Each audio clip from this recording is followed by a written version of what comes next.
और कृपा रूपी सूर्य का उदय तभी होगा जब हम गोविंद की आराधना करेंगे। प्रेमियों, ऐसा अवसर बहुत कम मिलता है जिस क्षण बैठकर हम सभी गोविंद का नाम स्मरण करते हैं, भगवान की कथा सुनते हैं। जीवन में व्यथा सुनने को तो बहुत मिल जाती है, चौराहे चौराहे में, गली गली में, घर घर में व्यथा चालू है, बिना पैसे का, बिना शुल्क का, फ्री में व्यथा सुनने को मिलती है। पर हम लोग यदि कहीं फ्री में कथा सुनने को मिले तो ये हठात मन नहीं जा पाता, भगवान की कथा नहीं सुनना चाहता है। सो प्रेमियों, ये मन को हम गोविंद के चरणों में लगाएं। भगवान की कृपा से आज ये बढ़िया सुंदर अवसर मिला है जिस क्षण हम सभी बैठकर बड़े भाव से गोविंद की कथा श्रवण कर रहे हैं। मैंने एक दिन और निवेदन किया था, जीवन में भगवान की कथा मिल गई तो मानो सब कुछ प्राप्त हो गया, बस इतना मानना चाहिए। क्योंकि जीवन में जिसने रामायण का पाठ किया, भगवान का कीर्तन किया, भगवान की कथा सुना, जिसके घर में रामायण का पाठ होता है, समझ लेना उसके घर में कभी कोई विपत्ति नहीं आती है।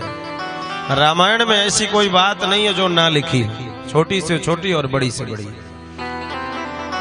इसलिए छबो शास्त्र सब ग्रंथन को रस मुनि जन धन संतन को सर्वस्व। ये रामायण क्या है? बोले छबो शास्त्र का सार है, सब कुछ रामायण में लिखा है। जो व्यक्ति रामायण का पाठ करता है, जिस घर में नित्य 5 दोहे रामायण के पाठ होते हैं, समझ लेना उस घर में नारायण की कृपा होती है और वो घर पवित्र होता है।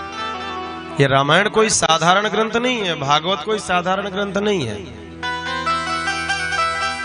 आपने सुना होगा जिस समय प्रभु श्री राम गंगा से पार हो रहे थे, सो केवट के पास जब राम जी गए तो राम जी ने केवट से कहा, भैया केवट मुझे गंगा पार जाना है, नाव चाहिए। सो राम जी ने जब नाव मांगी तो मांगी नाव न केवट आना, कहा तुम्हार मरम मैं जाना। सो राम जी ने कहा कि आखिर भैया कौन सा मर्म जानते हो? प्रसंग तो बहुत है, वो राम कथा का विषय है। कुल मिला के राम जी के चरण धोना चाहता है, मुझे चरण धोना है, चरण धोने के बाद ही आपको पार उतारूंगा। सो लक्ष्मण जी ने कहा एक काम करते हैं भैया, इसके घाट से हम दूर चलते हैं। और केवट ने भी कहा यही घाट ते थोड़ा ही दूर है गोविंद, यदि यानी काली वाली ये यदि आपको पैदल जाना है, बिना नाव से जाना है, तो आप जानते हो क्या करो? बोले यही घाट तो थोड़ा ही दूर है, इस घाट से थोड़ी दूर एक घाट और है, उस घाट से आप घुटने तक जल है, कमर तक जल है, कटिलों जल, कटी तक जल है, आप चले जाओ। सो राम जी गए और राम जी ने विचार किया कि हम तो चले जाएंगे, कमर तक जल है, लेकिन माताओं को ये रामायण संदेश देती है। राम जी ने विचार किया, जानकी यदि जल में प्रवेश करेगी तो कटी तक जल में औरतों को प्रवेश नहीं करना चाहिए। ये रामायण में कथा बता रही है। आप कभी गंगा स्नान करो, नदी में स्नान करो, तो घुटने के ऊपर जल में नहीं जाना चाहिए। माताओं को घुटने तक जल में जाकर डुबकी लगा लो, कमर तक तो जाना अपराध की श्रेणी में आ जाता है। सो प्रेमियों, आप सभी लोग समझदार हो। सो राम जी ने विचार किया हम दोनों तो चले जाएंगे, पर ये जानकी कैसे जाएगी, इसलिए चरण तो धुलवाना ही पड़ेगा। सो केवट ने चरण धोया। चरण धोने के बाद जब केवट नाव में चढ़ाने की बारी आई तो प्रिया चढ़ाई चढ़े रघुराई, प्रिया चढ़ाई चढ़े रघुराई। सबसे पहले भगवान श्री राम ने क्या किया? बोले अपनी प्रिया जानकी को नाव में चढ़ाया, इसके बाद स्वयं आरूढ़ हुए। एक बड़ी सुंदर कथा आती है। एक रेलवे स्टेशन में एक भक्त था, कहीं यात्रा कर रहा था, उसकी पत्नी साथ में थी, 4-5 बच्चे थे, बहुत सारे बैग थे, टिकट लिया, ट्रेन आने का नंबर आ गया। एक महात्मा जी भी वहीं पर विराजमान थे, उनको भी जाना था। सो महात्मा जी रामायण की किताब लेकर पाठ कर रहे थे। उस गृहस्थ ने कहा, थोड़ा आजकल के जमाने का लड़का था, उसने कहा महाराज ये सब साधु संत ढोंगी होते हैं। क्यों? बोले जब देखो तब ये रामायण लेके पढ़ते रहते हैं, इनके पास कोई और काम नहीं है। सो संत भगवान ने कहा तू भी रामायण का पाठ कर, तेरा भी कल्याण हो जाएगा। वो बेचारा हंस के टाल दिया।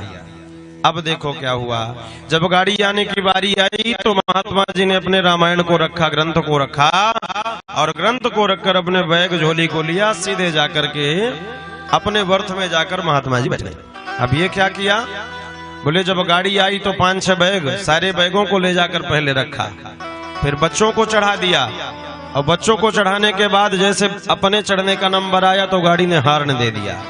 गाड़ी निकल पड़ी, जल्दी से बेचारा झूल के चढ़ गया, लेकिन अब वो लेडीज थी, वो कैसे चढ़ेगी। गाड़ी निकल पड़ी स्टेशन से, प्लेटफार्म से, सो बेचारी स्टेशन में छूट गई। अब जब तक अंदर जाता, संयोग से एक ही बोगी में, एक ही सामने सामने वर्त में दोनों का टिकट था, महात्मा जी का और वो भाई साहब का। सोबने पत्नी को ध्यान नहीं दिया कि वो चढ़ी कि नहीं चढ़ी, बैगों को संभालने के चक्कर में लग गया। जब बैग वैग सब सरिया लिया, बढ़िया से रख लिया, तब सोचा कि पत्नी कहाँ गई। चारों तरफ नजर घुमाया तो कहीं पत्नी दिखाई नहीं पड़ी, वो तो बेचारी प्लेटफार्म में छूट गई। सो महात्मा जी ने कहा क्या बात है, बोले मेरी पत्नी तो लगता है स्टेशन में छूट गई। महात्मा जी ने कहा मूर्ख, तू रामायण पढ़ा होता तो तेरी पत्नी स्टेशन में नहीं छूट जाती। तो उसने फिर परिहास किया, उसने कहा अच्छा ये रामायण आकर हमारी पत्नियों को बिठा देती क्या। तो महात्मा जी ने तभी सुंदर कथा सुनाई, प्रिया चढ़ाई चढ़े रघुराई। जैसे भगवान ने अपनी प्रिया को चढ़ाकर स्वयं आरूढ़ हुए। सो ये कथा हमें संदेश देती है, आप जब भी कभी सफर करने जाओ अपने पत्नी के साथ तो पहले बस में पत्नी देवी को बिठा दो, कहीं ऐसा ना हो कि आप पहले बैठ जाओ और श्रीमती जी नीचे रह जाए। प्रेम से बोलो राधे राधे, जोर से बोलिए राधे राधे। सुप्रेमियों, ये रामायण कथा हमें सिखाती है जीवन जीने की शैली क्या है। हमें निज धर्म पर चलना सिखाती रोज रामायण। इसी तरह ये भागवत भी हमें सिखाती है कि जीवन में हमें अपनों के साथ कैसा व्यवहार करना चाहिए, अपनी माँ के साथ, अपनी बहन के साथ, अपनी बेटी के साथ, अपने परिवार कुटुंब लोगों के साथ हमें कैसा रिश्ता निभाना चाहिए। ये जीवन में जीना रामचरितमानस और भगवान की कथा सिखाती है। और जब जीवन में हम कभी गलती कर बैठते हैं तो हमें पछताना पड़ता है, जैसे कल शिशुपाल ने गलती कर दिया। कल आपने कथा सुनी सुंदर, भगवान श्री कृष्ण और रुक्मिणी मंगल विवाह महोत्सव की कथा श्रवण की है। शिशुपाल के साथ विवाह तय हुआ रुक्मिणी मैया का। सो शिशुपाल ने सेहरा बांध कर बेचारा आया, लेकिन उसको खाली हाथ ही लौटना पड़ा। मानो लक्ष्मी जी कहना चाहती हैं, ये शिशुपाल कौन है, ये जगत के ब्रह्मांड के जितने जीव हैं ये कौन है, ये सब माँ लक्ष्मी के बेटे हैं। तभी तो संत जन गाते, माता रामो मत पिता रामचंद्र, स्वामी रामो मत सखा रामचंद्र, सर्वस्व में रामचंद्रोर दयालुर, नान्यम जाने नैव जाने न जाने। भगवान राम कौन है, बोले माता रामो मत पिता रामचंद्र, स्वामी रामो मत सखा रामचंद्र। सब कुछ मेरे राम, सब कुछ वही है। पिता मेरे राम है और माँ मेरी जानकी है, माँ मेरी भवानी है, माँ मेरी गौरी है। अब विचार करिए, जब सारे जगत के जितने प्राणी हैं सब माँ भवानी के पुत्र हैं, रुक्मिणी के पुत्र हैं, लक्ष्मी के पुत्र हैं, तो क्या ये शिशुपाल कहीं अलग से बन के आया था? ये भी तो लक्ष्मी का पुत्र ही है। लेकिन आज ये कितनी बड़ी भूल करने जा रहा है। आप लोग ध्यान से देखो, अपनी माँ से विवाह करने के लिए जा रहा है। कभी कभी छोटे छोटे बच्चों से पूछो, 3 साल 4 साल के बच्चे होते हैं, बच्चों से पूछो कि बच्चों बाबू विवाह किससे करोगे, बोलता है मम्मी से करेंगे। कभी कहता है अपनी दीदी से करेंगे, है ना। अब वो छोटा बच्चा, कम बुद्धि का बच्चा है, उसे क्या मालूम कि विवाह क्या होता है। वही हाल है जिस समय राम जी का विवाह हो रहा था, सो ब्रह्मा जी नाराज हो गए। ब्रह्मा जी ने कहा सबको निमंत्रण कार्ड आया पर हमें कार्ड नहीं आया। सो सारे देवताओं ने जाकर के समझाया, भैया तुम्हारी उत्पत्ति जानते हो कहां से हो? ये बोले कहां से? बोले नारायण के नाभि कमल से तुम्हारी उत्पत्ति होने के कारण तुम नारायण के बेटे हो।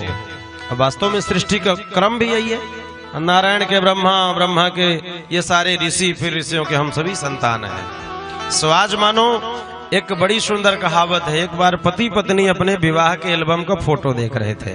शादी के जयमाले हो रहे थे, फेरे हो रहे थे, बढ़िया भोजन हो रहा था। पति पत्नी अक्सर कभी कभी एल्बम देखते हैं ना अपने घर में आकर के। सो बच्चा 4-5 साल का हो गया था। उस बच्चे ने अपनी माँ के एल्बम को देखता रहा, साथ में टीवी भी चलती रही। पहले के जमाने में वो सीडी कैसेट चलती रही। सो कैसेट लगा देने में सारी प्रोफाइल, सारा चित्र सामने आ जाता था।